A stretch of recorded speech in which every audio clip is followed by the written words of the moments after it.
நன்றி நன்றி நன்றி.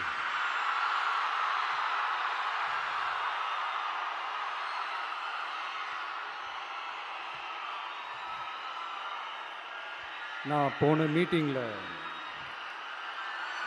வேலூரில் பேசும்போது சொல்லியிருந்தேன், தமிழ்நாடு தான் விஜய், விஜய் தான் தமிழ்நாடு அப்படின்னு நான் சொல்லியிருந்தேன். அது ஏன் அப்படி சொன்னேன் அப்படின்னா, தமிழ்நாட்டு மக்களுடைய ஒரே பிரதிநிதியாக, உண்மையான ஒரு பிரதிநிதியாக நாம் மட்டும்தான் இருக்கிறோம் அப்படின்றதுக்காக தான் அப்படி நான் சொன்னேன். அப்புறம் அந்த தேர்தல் பற்றியும் நான் சொல்லியிருந்தேன். தமிழ்நாடு வர்சஸ் ஸ்டாலின் சார், அதாவது விஜய் வர்சஸ் ஸ்டாலின் சார், அதையும் நான் சொல்லியிருந்தேன். அப்புறம் இன்னொரு கேள்வியும் கேட்டிருந்தேன். இது தமிழ்நாடு சட்டசபைக்கான ஒரு தேர்தல், இதை ஏன் தமிழ்நாட்டுக்கும் டெல்லிக்குமான ஒரு எலெக்ஷன் சொல்கிறீங்க அப்படின்னு நான் கேட்டிருந்தேன். உடனே விஜய் பாஜகவுக்காக பேசுகிறாரு அப்படின்லாம் திருச்சி பேச ஆரம்பிச்சிட்டாங்க.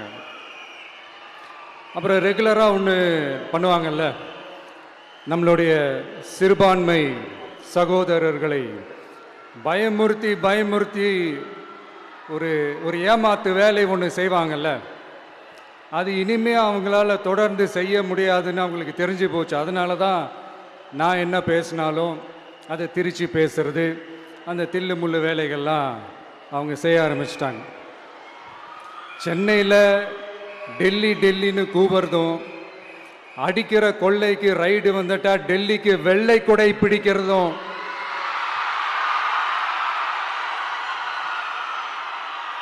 இதெல்லாம் யாருன்னு உங்களுக்கே நல்லா தெரியும். தமிழ்நாட்டை காப்பாற்றுறது திமுக தான், தமிழ்நாட்டை பிழைக்க வைக்கிறது திமுக தான், இதெல்லாமே பண்ணுறது திமுக தான், ஸ்டாலின் சார் தான். இதெல்லாம் ஒர்க் அவுட்டே ஆகாது பாஸ்.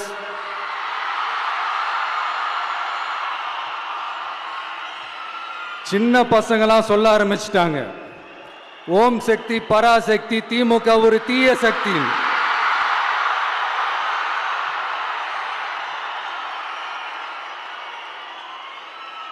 அதனால இந்த தமிழ்நாடு இன்னொன்று வேற ஒன்று சொல்றாங்க. அது என்னடான்னா, தமிழ்நாட்டு அணி டெல்லி அணியா. கிரிக்கெட்ல கூட தமிழ்நாட்டு அணியை டெல்லி அணியால தொட்டு கூட பார்க்க முடியாது.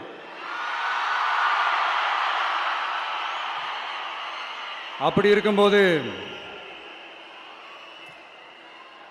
கிரிக்கெட்லையும் விசில போடுறது தமிழ்நாடு தான், சிஎஸ்கே.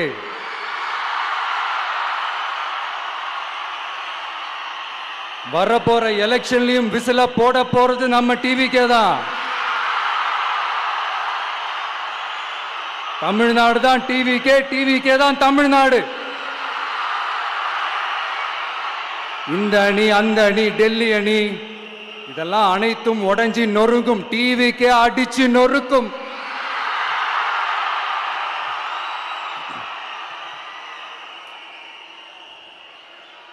எனக்கும் என்னுடைய மக்களுக்கும் நடுவுல வேற யாராலையும் உள்ள நுழையவே முடியாது. இது ஒரு அம்மா பையன் உறவு, அப்பா புள்ள உறவு, அண்ணன் தங்கச்சி உறவு, அண்ணன் தம்பி உறவு, அக்கா தம்பி உறவு. இது சும்மா ஒரு எலெக்ஷனுக்கு வந்த உறவு அப்படின்னு நினைச்சிடாதீங்க. இது இயற்கையாகவே அமைஞ்ச உறவு. இது எவ்வளோ டீப்பான உறவுன்றது நான் உணர்ந்திருக்கிறேன். அதே மாதிரி நம்ம தமிழ்நாடு மக்களும் இதை உணர்ந்து இருக்கிறாங்க. இன்னும் சிம்பிளா சொல்லணும்னா, மற்றவங்களுக்கு வேணா இது எலெக்ஷன், ஆனா எனக்கும் என்ன நேசிக்கிற மக்களுக்கும் இட் இஸ் an emotion.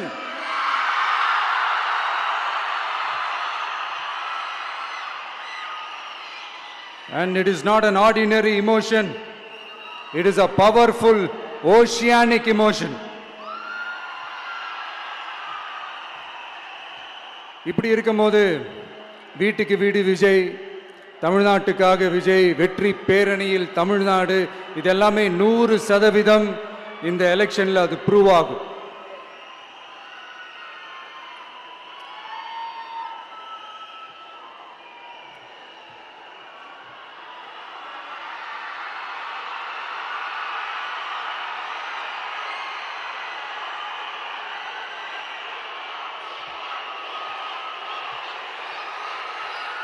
நீங்க எல்லாரும் எனக்கு இன்னொரு உறுதிமொழியை ஒன்று கொடுக்கணும்.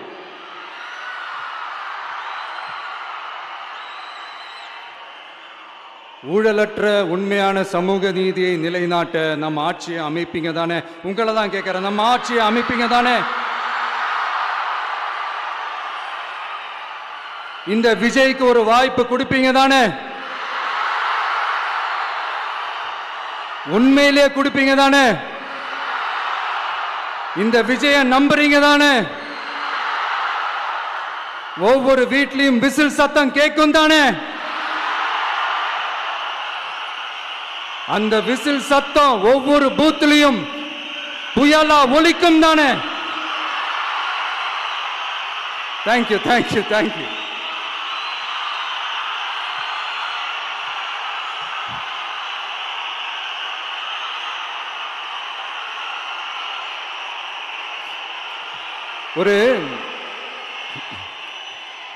ஒரு டாக்டர் இருக்காருன்னா நாம் எப்போ அவரை பற்றி யோசிப்போம்? இப்போ நமக்கு ஏதாவது உடம்பு சரியில்லை அப்படின்னா அவரை யோசிப்போம், அவர் ஞாபகம் வரும். அது மாதிரி நமக்கு ஏதாவது ஒரு பிரச்சனை அப்படின்னா ஒரு வக்கீலை தேடிப்போம், அவர் ஞாபகத்துக்கு வருவார். இது மனித இயல்பு. அந்தந்த பிரச்சனை வரும்போது நம்ம அவங்கவுங்கள தேடி போவோம். ஆனால் ஆன் அ டெய்லி பேசிஸ் நம்ம சும்மா சாப்பிடும் போது கூட நம்மளை அறியாமல் ஒருத்தவங்களை பற்றி நினைப்போம், நம்மளை அறியாமல் அவங்களுக்கு நாம் நன்றி சொல்லுவோம். அந்த மதிப்பிற்குரிய அந்த மனிதர்கள் வேற யாரும் இல்லை, விவசாயி, விவசாயி, விவசாயி.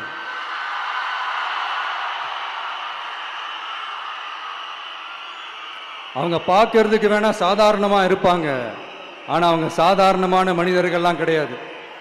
இந்த உலகத்தையும் மனிதர்களையும் படைச்சது கடவுள்னு சொல்லுவாங்க, ஆனால் அந்த கடவுளுக்கே படையல் போடுற உயர்ந்த மனிதர்கள் தான் நம்ம விவசாயிகள். இந்த பூமியில உயிர் இருக்குது, இந்த பூமியில பூ பூக்கும், காய் காய்க்கும், பூத்து குலுங்கும்னு இந்த பூமியை அழகா காட்டி இந்த பூமியை சாமி ஆக்கிறதுல இயற்கையோட சேர்ந்து நம்ம விவசாயிகளுக்கும் ஒரு முக்கிய பங்கு ஒன்று இருக்கு. அதனால நான் ஏதோ ஓவரா ஏதோ சொல்றேன்னு நினைக்காதீங்க. எனக்கு இந்த அடுத்த ஜென்மம் மறுபிறவியை பற்றியெல்லாம் எனக்கு தெரியாது. அது உண்மை அப்படின்னா அடுத்த ஜென்மத்தில் நான் ஒரு விவசாயி குடும்பத்தில் பிறக்கணும்னு ஆசைப்படுறேன்.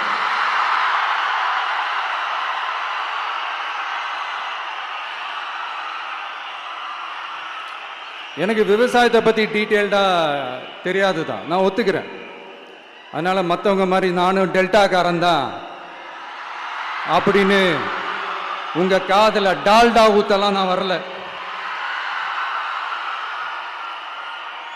எனக்கு விவசாயத்தை பற்றி டீட்டெயில்டாக தெரியலனா கூட அவங்க படுற கஷ்டங்களை பற்றி எனக்கு நல்லாவே தெரியும். நம்மளுடைய முதல் அரசியல் பயணம் தொடங்கினதே அந்த பரந்தூர் விஷயத்தை கையில் எடுத்து தான். அதனால் நம்மளுடைய இந்த ஆட்சி அமைஞ்சதும் தீர்க்க வேண்டிய முக்கியமான பிரச்சனைகளில் நம்மளுடைய விவசாய பிரச்சனைகளும் ஒன்று. முதல்வர் அவர்களுக்கு இந்த மாதிரி நீங்கள் அது செஞ்சிட்டேன் இது செஞ்சிட்டேன் அப்படின்னு நிறையா பெருமையாக சொல்லிக்கிறீங்களே, ஒரு அடிப்படை ஒரு பிரச்சனையை பற்றி ஒன்று பேசுவோமா? கொஞ்ச நாளைக்கு முன்னாடி ஐநா சபை ஒரு ரிப்போர்ட் ஒன்று வெளியிட்டிருந்தாங்க. அது கூட தினத்தந்தி நியூஸில் கூட வந்துச்சு. உடனே கூகுள் பண்ணி எதுவும் தேடாதீங்க, உங்கள் ஏஜென்சி வச்சு எதுவும் சர்வே கிருவே எடுக்காதீங்க. எதுக்கு உங்களுக்கு சிரமம்? நானே என்னன்னு சொல்கிறேன். தண்ணீர் திவால் அப்படின்ற அந்த தலைப்பில் தண்ணியே இல்லாமல் திவால் ஆக போகுது அப்படின்ற அந்த கட்டுரை படிக்கும் போது உண்மையிலேயே மனசுக்கு ரொம்ப பகீர்னு இருந்தது. இந்தியாவிலேயே அது முக்கியமாக நம்ம தமிழ்நாட்டில் இன்னும் கொஞ்ச காலத்திலேயே தண்ணியே இல்லாமல் திவாலாக போகுதான். அதுக்கு காரணம் நிலத்தடி நீரை பாதுகாக்காமல் விட்டது தான் காரணமாக. மண்ணையும் மணலையும் கொள்ளையடிச்சா பின்ன வேற என்ன நடக்கும்? மலைகளை முழுகினா பின்ன வேற என்ன நடக்கும்? கனிம வளங்களை கொள்ளையடிச்சா பின்ன வேற என்ன நடக்கும்? இந்த மணல் கொள்ளையில ஈடுபட்டவங்களை மேல நீங்க சரியா நடவடிக்கை எடுக்கலன்னு அது போதுமானதாக இல்லை அப்படின்ட்டு சென்னை உயர்நீதிமன்றம் சொன்னிச்சே, மறந்துட்டீங்களா? இந்த மணல் கொள்ளை, கனிம வள கொள்ளை, இதுக்கெல்லாம் காரணம் மணல் மாஃபியா குரூப் தான் மதுரை உயர்நீதிமன்றம் அந்த கிளை சொன்னிச்சு. அதை மறந்துட்டீங்களா? இந்த மணல் மாஃபியா குரூப்புக்கு ஆதரவு அளிக்கிறது யாரு? உங்க திமுக கவர்மெண்ட் தானே. அது இல்லைன்னு சொல்ல முடியுமா? அவங்களோட டீலிங்ல இருக்கிறது யாரு? நீங்க தானே. அது இல்லைன்னு சொல்ல முடியுமா? தண்ணி திவாலாக போகுது, மணல் திவாலாக போகுது, கனிம வளம் திவாலாக போகுது. மொத்தத்தில் உங்க ஆட்சியில தமிழ்நாடு திவாலாக போகுது. கடன் மேல கடன் வாங்கிட்டு உங்க கவர்மெண்டே குப்பராட்சி படுத்துக்குச்சு. உங்ககிட்ட பேசுறதும் ஒண்ணுதான். சரி, அதை விடுங்க.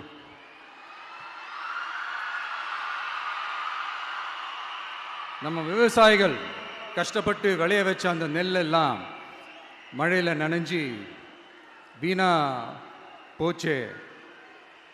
டெல்டாக்காரன்னு சொல்லிக்கிற நீங்க அதை எதாவது கவனிச்சிங்களா? அவங்களுடைய போராட்டம் எதுக்காவது கூட போய் நின்றுக்கிறீங்களா? கூண்டாஸில் மட்டும் போடுவீங்க. இதானே உங்களுடைய அந்த சாதனை.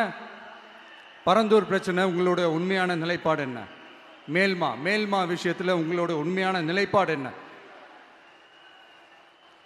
தமிழகத்தில் இருக்கிற எல்லா ஆறுகளையும் இணைப்போம், இந்தியாவிலேயே நாங்கள் தான் அதை பற்றி ஃபஸ்ட்டு யோசித்தோம் அப்படின்னு பெருமையாக சொல்லிக்கிற இந்த திமுக கவர்மெண்ட் அவங்களுடைய நாக் என்னன்னு சொல்லவா? இந்த மாதிரி பெரிய பெரிய திட்டங்கள்லாம் ஆட்சிக்கு வந்த உடனே செய்ய மாட்டாங்க. அந்த ஆட்சி முடிகிற டைமில், அந்த கடைசி 6 மாதம், அந்த 1 வருஷம், அந்த 1.5 வருஷத்தில் அதுக்கான திட்டத்தை கொண்டு வருவாங்க, அதுக்கான அடிக்கலை நாட்டுவாங்க. அதுக்கப்புறம் எலெக்ஷன் வரும், தோத்துருவாங்க. கேட்டால் எங்கள் ஆட்சி தான் முடிஞ்சிருச்சே அப்படின்னு நாடகம் ஆடுவாங்க. இல்லை, நான் தெரியாமல் தான் கேட்குறேன். மக்கள் மேலே உங்களுக்கு உண்மையிலே அந்த அக்கறை இருந்துச்சுன்னா ஆட்சிக்கு வந்த உடனே இந்த மாதிரி பெரிய பெரிய திட்டங்கள்லாம் ஸ்டார்ட் பண்ண வேண்டியது தானே. அதனால் ஆட்சி முடியும் போது அடிக்கல் நாட்டுறது. ஓட்டுக்காக என்னென்னலாம் பேசுவீங்க, ஆனால் மக்கள் இதெல்லாம் நம்புறதுக்கு அவங்கன்னா ஏமாளிங்க நினச்சிங்களா? மக்களே, நம்மளுடைய ஆட்சி அமைஞ்சதும் இந்த மாதிரி பெரிய பெரிய திட்டங்கள்லாம் உடனே ஸ்டார்ட் பண்ணுவோம். அதை அந்த 5 வருஷத்துக்குள்ள அதை முடிக்கவும் ட்ரை பண்ணுவோம். ஸோ இப்படிலாம் நம்ம பேசினா காவிரி பிரச்சனையில் உன் கருத்து என்ன, முல்லை பெரியார் பிரச்சனையில் உன் கருத்து என்ன, இப்படிலாம் அதெல்லாம் பற்றி உனக்கு என்ன தெரியுமா அப்படின்னு கேட்க ஆரம்பிச்சிருவாங்க. ஐயா, உலக மகா மேதைகளே, ROV, ரிமோட்லி ஆப்ரேட்டட் வெஹிக்கிள், அதை வச்சு தண்ணிக்குள்ளேயே போய்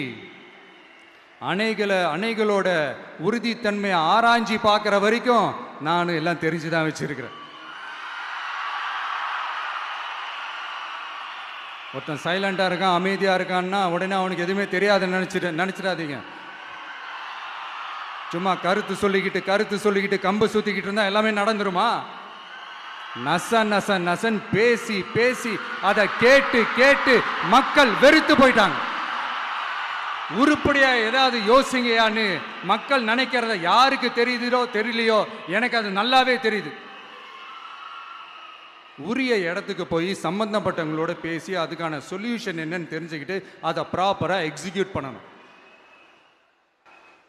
அடுத்து, நம்மளுடைய கடல் விவசாயிகளான நம்மளுடைய மீனவர்களுடைய பிரச்சனைக்கு அப்பப்போ எந்திரிச்சு கடிதம் எழுதிட்டு திரும்ப தூங்க போயிடுவார். அவ்வளோதான், அதோட அது அப்படியே கிடக்கும். மானே, தேனே, பொன்மானே, இப்படிலாம் கடிதம் எழுதுறதெல்லாம் வேலைக்கே ஆகாது. ஒன்றிய அரசுக்கு அந்த உண்மையான உணர்வு பூர்வமான அந்த அழுத்தத்தை கொடுக்கணும். நம்ம மீனவர்கள் மேல அவங்க கையே வைக்கக்கூடாது, கையே வைக்க விடக்கூடாது. அவங்களுக்கான அந்த பாதுகாப்பு பக்காவா இருக்கணும். அதுதான் நம்மளுடைய ஒரே அஜெண்டா. மீனவர்களே, அடுத்து நம்மளுடைய ஆட்சி தான். கவலைப்படாதீங்க, தைரியமா இருங்க. உங்களுக்கான பாதுகாப்பு பக்காவா இருக்கும். இப்படி இருக்கும்போது அடுத்ததும் நாங்க தான் அப்படின்னு சிஎம் சார் சொல்லுவாங்க. அதெல்லாம் நடக்கவே நடக்காது. 2வது முறை வந்ததெல்லாம் சரித்திரமே கிடையாது. இந்த சைனாவில் கிரேட் வால் ஆஃப் சைனா கேள்விப்பட்டிருப்பீங்க. அதோடைய நீளத்தை விட பெரிய டாஸ்க் இது. ஆனானப்பட்ட அவங்க அப்பாவாலே முடியல.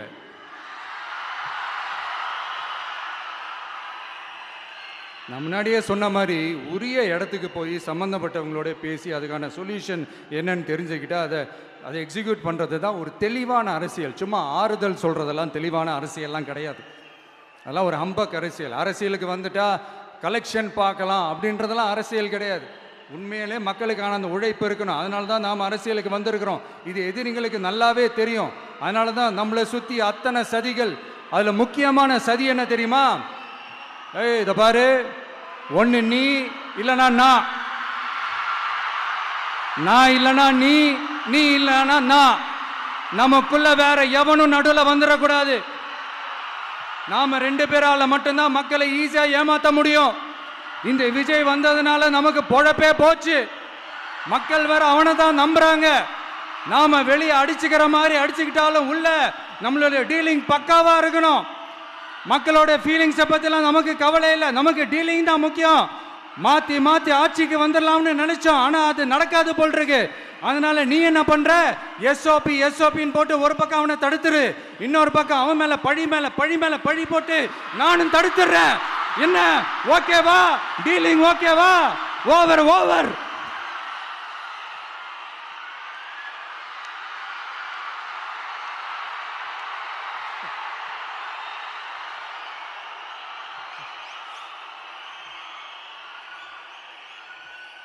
இல்லைங்க, உண்மையிலேயே சிரிக்கிறதா என்ன பண்ணுறதுன்னு எனக்கு தெரியல. உண்மையிலே இப்படி தான் இருக்கு அவங்க டீலிங்லாம்.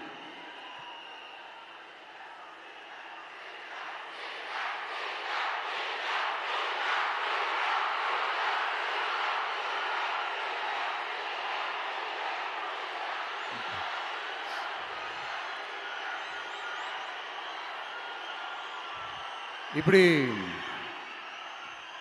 பழி மேலே பழி போட்டு கரூரில் ஆரம்பித்து நம்ம ஜனநாயகன் படம் ரிலீஸ் வரைக்கும்.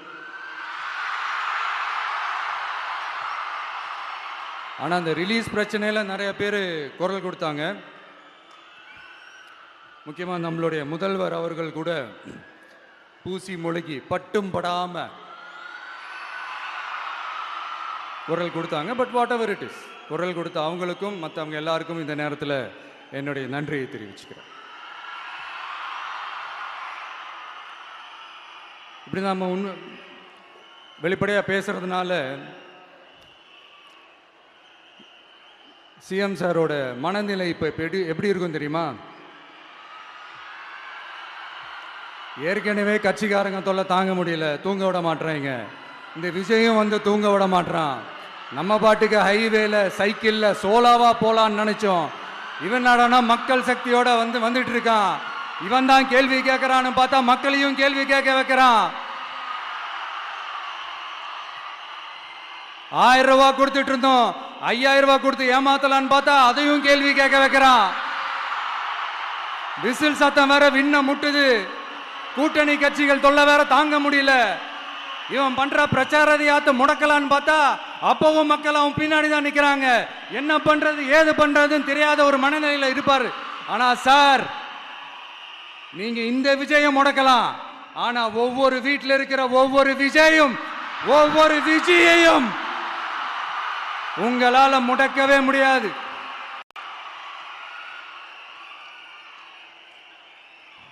அவங்களாம் ஆல்ரெடி பிரச்சாரத்தை ஸ்டார்ட் பண்ணிட்டாங்க சார். வீட்லயே குடும்பமா இறங்குவாங்க பாருங்க பிரச்சாரத்துக்கு. அப்ப உங்களால மட்டும் இல்ல, எந்த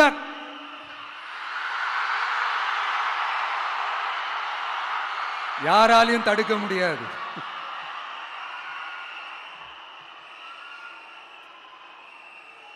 நம்ம டவுன் சவுத்தில் ஒரு ஊரில் உங்கள் அப்பாவுக்கு வெங்கல சிலை வைக்கணும்னு ட்ரை பண்ணீங்கல்ல, அதுக்கு சுப்ரீம் கோர்ட் என்ன சொன்னாங்க? மக்களோட பணத்தில் யாருக்கு புகழ் பாட பார்க்குறீங்க அப்படின்னு கேட்டாங்கல்ல. அதுக்கு என்ன அர்த்தம் தெரியுமா? ஊராம் வீட்டு நெய்யில் உங்க வீட்டுக்கு ஸ்வீட் செய்யாதீங்க. எப்படி? ஊராம் வீட்டு நெய்யில் உங்க வீட்டுக்கு ஸ்வீட் செய்யாதீங்கன்னு அர்த்தம். மக்களோட ஒரு அடிப்படை வாழ்வாதாரத்துக்கு ஏதாவது பிரச்சனைக்குன்னு கேட்டா நிதி சுமைன்னு சொல்றீங்க. சிலை வைக்கிறதுக்கு மட்டும் எங்கிருந்து சார் காசு வருது?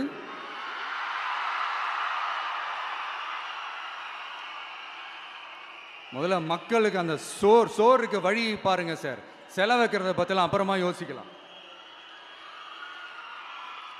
கேஸ் சிலிண்டருக்கு மானியமா 100 ரூபாய் தரேன்னு சொன்னீங்களே, என்னாச்சு? கரும்புக்கு ஆதார விலையா 4000 ரூபாய் தரேன்னு சொன்னீங்களே, என்னாச்சு? ரொம்ப நாள் கல்யாணமே ஆகாம இருக்கிற பெண்களுக்கு அவங்களுடைய கல்வி தகுதிக்கு ஏற்ப அரசு வேலை கொடுப்போம்னு சொன்னீங்களே, என்னாச்சு? இதெல்லாம் வெறும் சாம்பிள் தான். இதோட ஹைலைட் ஒன்று இருக்கு. மாநில அரசால முடியவே முடியாதுன்னு தெரிஞ்சுக்கிட்டோம், நாங்க வந்தா நீட்டை ஒழிப்போம். ஆகா ஆகா ஆகா ஆகா, எவ்வளவு பெரிய ஒரு மோசடி இது!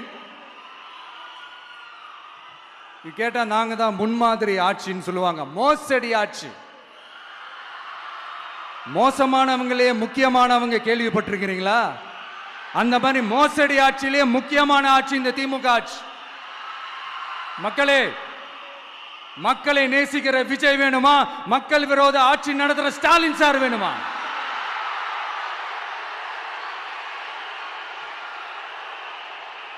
இந்த விஜய் நம்புறீங்களா? ஸ்டாலின் சார் நம்புறீங்களா?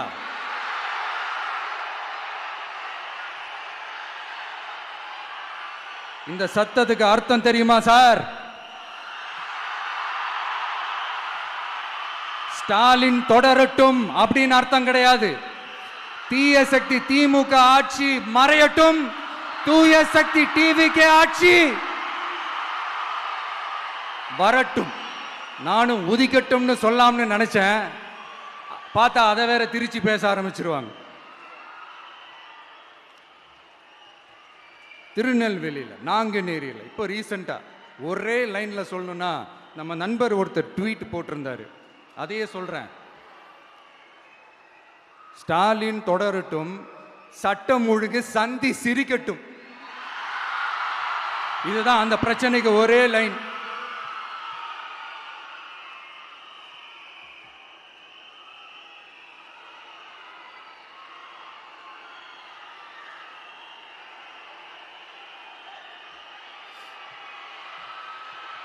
மக்களே, காஞ்சிபுரத்தில், வேலூர்ல எல்லாம் நம்மளோட விஷனை பற்றி சொன்னோம் இல்லையா? அதே மாதிரி இங்கேயும் சில விஷன்ஸை சொல்லணும். இது மற்றவங்க மாதிரி தேர்தல் வாக்குறுதின்னு சொல்லி ஏமாத்துறது கிடையாது. நம்மளை நம்புகிற மக்களுக்கு நம்பிக்கை தர்றது. நம்ம ஆட்சிக்கு வந்ததும் இதெல்லாம் செய்ய நடவடிக்கை எடுப்போம்னு சொல்றது. டெல்டா விவசாயிகள் சமீபத்தில் கூட உரத்தட்டுப்பாட்டை சந்திச்சிங்கல்ல. சில பேர் உரத்தை பதுக்கி வச்சு அதிக விலைக்கு விற்றதா நியூஸ்லாம் கூட வந்துச்சு. நம்ம டிவிக்கு ஆட்சி வந்ததும் உரத்தட்டுப்பாடு இல்லாமல் பார்த்துக்குவோம். 5 ஏக்கர் வரை நிலமுள்ள விவசாயிகள் வேளாண் கூட்டுறவு வங்கிகளில் வாங்கிய பயிர் கடன் முழுமையாக ரத்து செய்வதற்கும், 5 ஏக்கருக்கு மேல் உள்ள விவசாயிகள் வேளாண் கூட்டுறவு வங்கிகளில் வாங்கிய பயிர்க்கடன் 50% வரை ரத்து செய்வதற்கான சாத்திய கூறுகளை ஆராய்ந்து உறுதியாக நடவடிக்கை எடுப்போம். திமுக மாதிரி எல்லாருக்கும்னு சொல்லிட்டு அதுல தகுதி ஃபிக்ஸ் பண்ணி பாகுபாடு காட்டி ஏமாற்ற மாட்டோம். எல்லாத்தையும் வெளிப்படையாக சொல்லுவோம். 2 ஏக்கர் வரை நிலமுள்ள விவசாயிகள் மற்றும் நிலமற்றவர்கள் குடும்பத்தில் யாரும் மாநில மற்றும் ஒன்றிய அரசு ஊழியராக இல்லாமல் இருக்கும் பட்சத்தில் அவர்களின் குழந்தைகளின் பொறியியல் மற்றும் மருத்துவம் உள்ளிட்ட தொழிற்கல்வி முதல் அனைத்து வகை படிப்புகளுக்குமான முழு செலவையும் அரசே ஏற்கும்.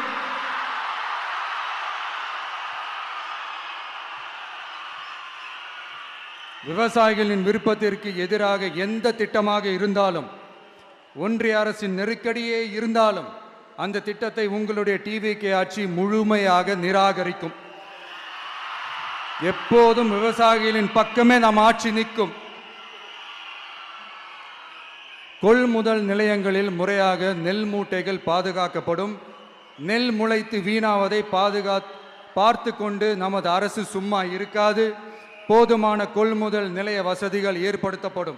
அதே போல கொள்முதல் நிலையங்களில் கொள்முதல் செய்வதற்கோ மூட்டை ஏற்றி இறக்கவோ ஒரு பைசா கமிஷன் வாங்காமல் பார்த்து கொள்ளப்படும். அப்படி கமிஷன் வாங்குவது யாராக இருந்தாலும் கடும் நடவடிக்கை எடுக்கப்படும்.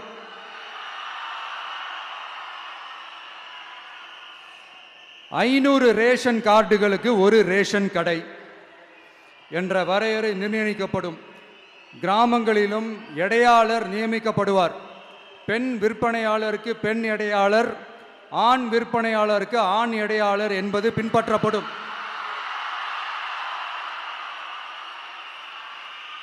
ரேஷன் கடைகளில் அரிசி தவிர அனைத்து பொருள்களும் பாக்கெட் செய்து விநியோகிக்கப்படும். மீனவர்களுக்கு ஒன்றிய அரசு சட்டப்படியான பாதுகாப்பை உறுதி செய்ய வேண்டும். அதற்கான உண்மையான உணர்வுபூர்வமான அழுத்தத்தை ஒன்றிய அரசுக்கு நமது டிவிக்கு அரசு கொடுக்கும். நான் மீண்டும் சொல்றேன், கல்வி, மருத்துவம், ரேஷன், குடிநீர், சாலை வசதி, பஸ் வசதி, இது மாதிரி அடிப்படை விஷயங்களுக்காகத்தான் நம் அரசு முதல்ல முக்கியத்துவம் கொடுக்கும். எனக்கு நம்மளோட குழந்தைகள், நம்ம பெண்கள், நம்ம இளைஞர்கள் லைஃபுக்கு முன்னுரிமை கொடுக்கணும். அரசு வேலை வாய்ப்புகள் மட்டும் இல்லாம தனியார் வேலை வாய்ப்புகளுக்கான வழியையும் உத்தரவாதத்தையும் உருவாக்கணும். அப்படி நாம் உருவாக்கிட்டாலே அவங்களுக்கான ரூட்டை நம்ம இளைஞர்கள் அவங்களே தேர்ந்தெடுத்துப்பாங்க. இத்தனை கோடி அத்தனை கோடி ஒப்பந்தம்னு சொல்லி விளம்பரம் மட்டும் செய்யாம உண்மையான ஒப்பந்தம் போட்டு வெள்ளை அறிக்கை வெளியிட்டு அதை செயல்படுத்தினாலே போதும், எல்லாம் தன்னாலே நடக்கும். இங்க என்னனையும் சொல்ல நினைக்கிறேன், இங்க அடுத்து நாங்க தான் நெஞ்ச நிமித்திரி கூவுற யாராச்சும் நாங்க ஊழலே செய்யாதவங்கன்னோ ஊழல் செய்யவே மாட்டோம்னோ நெஞ்ச தொட்டு மனசாட்சியோட சொல்ல முடியுமா? ஆனா நாம இன்னைக்கு இல்ல, ஆட்சிக்கு வந்ததுக்கு அப்புறமும் ஓப்பனா தில்லா கட்ஸா சொல்லுவோம், ஊழல் லஞ்சம் இல்லாத ஒரு ஆட்சியை கொடுக்க உண்மையா ட்ரை பண்ணாலே போதும், எல்லாம் தன்னாலே நல்லா நடக்கும். எல்லாரும் கொஞ்சம் கை இப்படி வைங்களேன். எங்க ஓட்டு எங்க உரிமை, எங்களை யாரும் விலைக்கு வாங்க முடியாது. எங்க ஓட்டு விசில் சின்னத்துக்கு தான். யாரையும் நம்பி ஏமாற மாட்டோம். எங்க வார்த்தையிலிருந்து மாற மாட்டோம். இது நிஜம். தேங்க்யூ.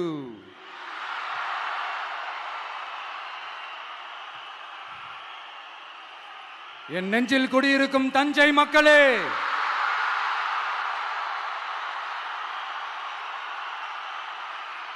என் நெஞ்சில் குடியிருக்கும் வேலூர் மக்களே,